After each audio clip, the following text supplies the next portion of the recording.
Today, we're talking about something very important, rethinking how we approach church growth. Karl Vaters, author of Deci-Sizing the Church, How Church Growth Became a Science, then an Obsession, and What's Next, is here to share his insights. Let's go to the interview. In the book, The Deci-Sizing the Church, focus on these three questions, you say. How can pastors de-size? How can congregations de-size? And how can we de-size evangelism? Can you address that a little bit? Sure. Yeah, I think in most situations it really starts primarily with the pastor. We are very pastor centric in the Western church. We can have all kinds of theological debates about the appropriateness of that. But let's start with that as a base point. We are very pastor centric. And so I think pastors can begin. There's a whole bunch of suggestions in that chapter. I went from chasing the numbers because all the pastoral leadership voices that I respected were telling me that if you're not getting bigger, there must be something wrong. And we need to shift from that to maybe this is a strategic thing for me. Maybe God has called me to be the pastor of a healthy and vibrant small church. And let's figure out how we can be effective at the size we are right now. Because there's nothing in the New Testament that you can read where it says the church should do such and such, where you look at that and go, oh, we can't do that. We don't have enough people, or we don't have a building, or we don't have enough money. So the first shift is for the pastor. You need to really begin to understand that you can be healthy and effective at the size you are right now. Then it moves to the congregation itself. Once the pastor has made that mindset shift, and once the pastor is comfortable in their own shoes and understanding that this is the size that God has my church, at least for now, and maybe for a long time, and we're going to be a great and healthy and effective small church, then the congregation can start to catch that. And you can start realizing, hey, we can be healthy and effective, and we are healthy and effective as we are right now. See, in my ministry, people think that I want churches to be small. I don't want churches to be small. I want small churches to be great. And once the pastor and the congregation can catch that vision that our church at the size it is right now can be great and can do effective and vibrant missional work, that we can help contribute to the growth of the kingdom of God in all kinds of ways, it begins there. And then the third one is de-sizing evangelicalism. And I think this is going to be the hardest of the three, because evangelicalism, even the name that we give ourselves, evangelical, is about sharing the good news. And if you're sharing the good news, if you're telling others about Jesus, the expectation is that people will get saved. And when people get saved, the expectation is, well, we'll have more people in the church. And we will have more people in the universal church, but that may not translate to more people in your individual congregation, because some churches are sending churches. Some churches are evangelistic centers, but other people do more discipleship. Some churches are in very transitional neighborhoods where you've got 25 to 30% of the congregation moving out every year. That's where I live in Orange County. We have a lot of students. We have a lot of transitional people from other places, and we lose 25 to 30% of our congregation every year. So maintaining our numerical attendance at flat numbers means we have to bring in 25 to 30% new people every single year. So there's all kinds of reasons why churches remain small. And we need to, as evangelicals in general, we need to understand that while we continue to have an evangelistic fervor, that doesn't necessarily translate that every healthy church is necessarily going to get bigger. And that mindset shift is a hard one to make. Okay, so what is the one big question that pastors come to you with? Number one question. If it's not about numbers, how do I tell if my church is healthy? Ah, Yeah. and your answer? Well, before I give the answer, my comment is always, isn't it interesting that as pastors, we're asking that question sincerely? Like, a lot of us really don't know what health looks like aside from numbers. That's how much numerical quantifiers have gotten a hold of our hearts and of our spirits. The idea that we can see a healthy church aside from the numbers, we literally don't know what the answer to that is. So that's my first part. The second part is there are actually a whole bunch of factors, and they are the kinds of things that pretty much anybody understands when they see it. And they're, because they're not quantifiable, because they're not numerical markers, they're hard for us to notice sometimes. But take a look around at a typical congregation, for instance, and when you walk into a building, most of us can tell the difference between the clutter of busyness and the clutter of neglect. Mm. Right. So you look around the church and you go, oh, there's all kinds of stuff going on. And why is that thing sitting in the corner? Well, because they're about to haul the chairs out. Or is it there because nobody's dusted the fake plants on stage in a decade? Right. There's so we can see that when people come, do they want to sit and do they save the front rows or do they save the back rows? Is your church looking more like the demographic mix of your community or less like the demographic mix of your community? Is your Mm. church getting older average member or younger the average member? Are you sending? Are you discipling people and sending them off into ministry? Are you when the service is over, do people run to their cars or do you have to push them out the door because there's so much fellowship? Mhm. When you ask people to invite friends to church, are they excited about it or do they wish they didn't have to? Right. Mhm. And I could go through 100 more of these ideas where every one of us recognizes, oh, okay, I know which answer is healthy and which answer is unhealthy. So let's start these lists, let's keep them growing, and let's Yeah. understand that these are the real markers for whether or not this church is healthy. And you can see them happening around you, and they don't necessarily translate into increased size. Mhm. Mhm. Okay, I got to shift for a second because I know that people would like this question. All right. So in your book, you talk about Christian celebrity culture and its Mhm. moral failures. So what's wrong with becoming a famous Christian and does it guarantee failure? Yeah, no, that's a great question because I was very careful in the way I phrased the title of that chapter because I want to make sure that people hear what I'm saying and don't hear what I'm not saying. So the title itself, and I've got it memorized, even though it's a long one, is Inevitable: Why the Christian Celebrity Culture Guarantees Moral Failure. So becoming a Christian celebrity, becoming well known as a Christian does not guarantee moral failure. There are a lot of well known Christians who are wonderful people of integrity who I look up to and who I learn from. But the Christian celebrity culture, that guarantees that there will be a higher percentage of moral failure because the Christian celebrity culture creates higher stages with bigger microphones under brighter lights. And if Mm. you're creating higher stages with bigger microphones under brighter lights, you will attract people who want to be on higher stages under brighter lights with bigger microphones. You will attract narcissists. So when you Mhm. create a culture that celebrates celebrity, you by necessity attract narcissists, and that's not healthy. So the fact that a particular Christian does great work and becomes well known because of it is not a problem. But the idea that we've created this culture around it where that is celebrated, where that is quite frankly pumped up, Mhm. that we look around and we go, why are all these? Why I mean, we can all go through the list of just the last couple of years of the number of well-known Christian leaders who have had massive moral failings. And we look around and go, where does it come from? Well, it comes from the fact that we put them on these huge stages under bright lights with big microphones and have massive standing applause for before they've even said anything. Mhm. And these are dangerous positions. We're giving glory to these people that only belongs to God, and that hurts everybody.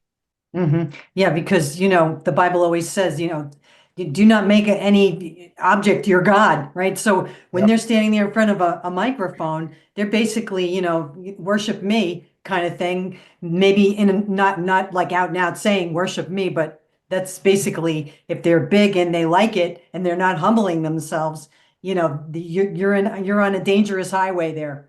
Yeah, So, and it becomes a self-serving bubble. I've done this ministry long enough. Most of the conferences that I do are much smaller, but I've done a handful of large conferences where I've been one of many speakers in some very, very large rooms.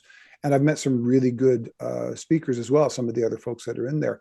But I've also noticed for some of those who spend most or all of their time going from big conference to big conference, they are locked into this little bubble of first class on the airplane to a first class hotel to a green room outside the conference to standing in front of thousands of people who applaud even before they've said anything to maybe a few selfies in the hallway with fans between sessions, but back into the green room again with other famous people. And I understand that when you've got thousands of people around, you need that time away. The green room is important, but that's when you're spending all of your time and then going back to your home church, where again, you're in another green room and not actually connecting with church members. I Mm. think that's a dangerous place. I don't think it's necessarily a bad thing, but I think there are inherent dangers in that we need to pay really close attention to. Well said, and thank you for saying that. So can you, before we close, can you share a story of a church that moved away from the size obsession and saw a positive transformation? There's a small church in a very, very small town called Buffkin, Indiana. Ah. Yeah, and it's as small as it sounds. And it's in the little notch of Indiana near Evansville, the southwestern notch of Indiana, and it's a tiny, tiny little town. And I had the chance to visit there. The pastor was driving me out to see his little place, and we drove through a whole lot of nothing for a whole long time. And then we got to a couple small shacks and a couple tractors up on cinder blocks. And he looked at me and said, "Welcome to Buffkin." And I went, "Oh, okay." And then all of a sudden, there was a really, really large new house, and then an even bigger new house, and then an even bigger house under construction. And I went, "What's happening in Buffkin?" And he said, "That's why I'm bringing you out." He said, "Since the pandemic, people have discovered that it's really cheap to live in Buffkin, and it's actually a really nice little tranquil town to live in. So we've got a lot of people with a lot of money moving from the city into Buffkin." And then he takes me to Wow. his tiny little church that next year will celebrate their 250th anniversary. Wow.